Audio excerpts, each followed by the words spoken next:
awakening in one way of speaking of it, and it's just conceptualizing it, which is never going to be completely accurate. But it's when the awareness that's operating right now in everything you see, what you feel, what you hear, all of that, it's without awareness, none of that is possible or certainly knowable.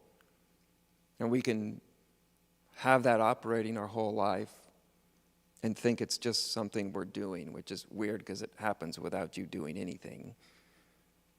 But all of a sudden at some moment, it becomes, meaning your awareness, becomes conscious of itself. It's as if awareness goes, oh, I recognize myself.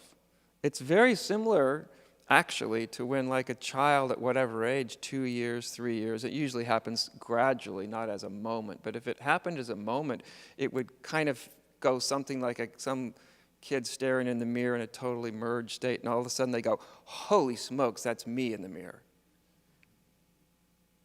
Now, if it happened all at once, you imagine what a sort of just a radical sea change of experience that would be if that's what happened with children. It tends to happen more gradually, but if you could condense that all into one moment, it would be shocking.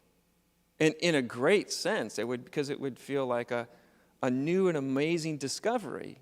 Before you're just in this cosmic blob of experience, and in the next minute, boom, there you are, recognizing yourself in a mirror. You can just imagine the feeling of amazing discovery, as if, how did that suddenly happen? It tends to kind of gradually happen. It actually keeps gradually happening in many ways up through our mid-20s in a way. But in essence, that's the transcendent aspect of being when awareness becomes conscious of itself. Oh, I am. Like when Ramana Maharshi had a terrible shock of a relative dying. And as happens, if we're paying attention, it brings up some deep questions. And in his 16-year-old mind, he thought, I wonder what that's like. And unlike most of us adults, probably most human beings, instead of worrying about it and thinking about it and rushing to the internet and getting ideas of what happens when you die and collecting theories, and he just simply laid down and sort of gave it a good shot. He kind of pretended, in other words. Literally, like he'd sit now, if I laid here, and what would happen if I died? Well, this would happen, and this would stop happening, and this would stop happening. And he just sort of went through.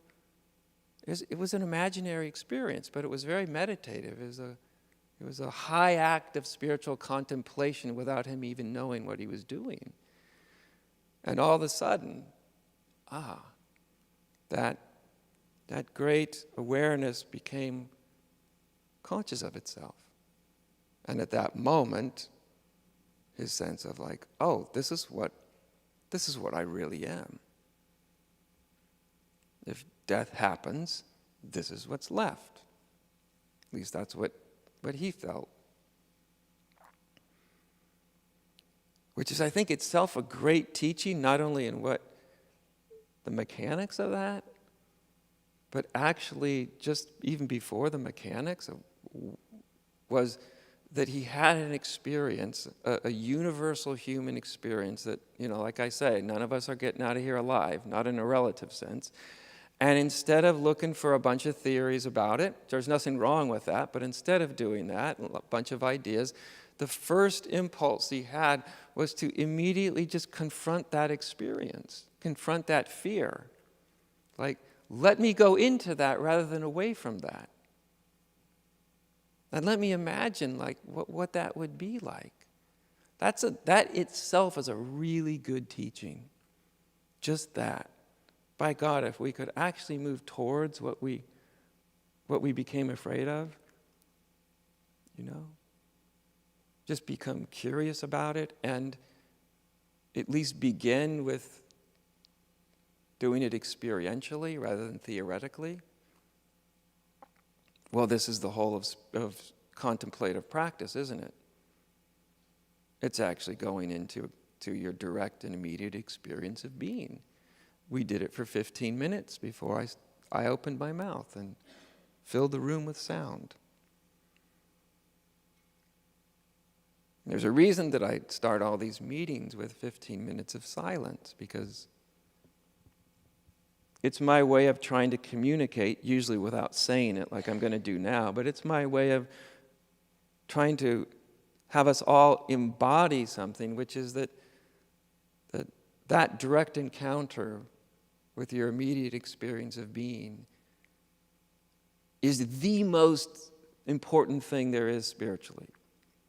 Everything else is, without that, there's no foundation. It's a bunch of ideas without foundation. It's like whipped cream with no cake underneath. Right? So it's an attempt whenever we come together of saying, don't forget what's important. Don't be mesmerized by the words. And most days I don't speak in a way that's probably particularly mesmerizing, but maybe every now and then.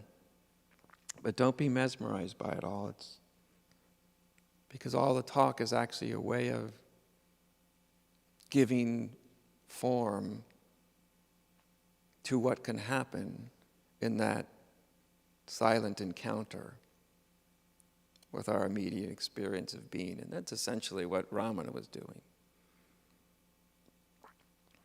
When the Buddha did something actually similar, it doesn't look similar, but he had this encounter with this shocking reality of life, and thought, I'm going to go into the forest and meet this and encounter this and see what the best possible response to this universal human experience is, right? I can try to run from it the rest of my life. I can try to deny it. I can try to whatever, but I'm going to try to see if there's a resolution to this. Hence, the deep dive into his experience of being.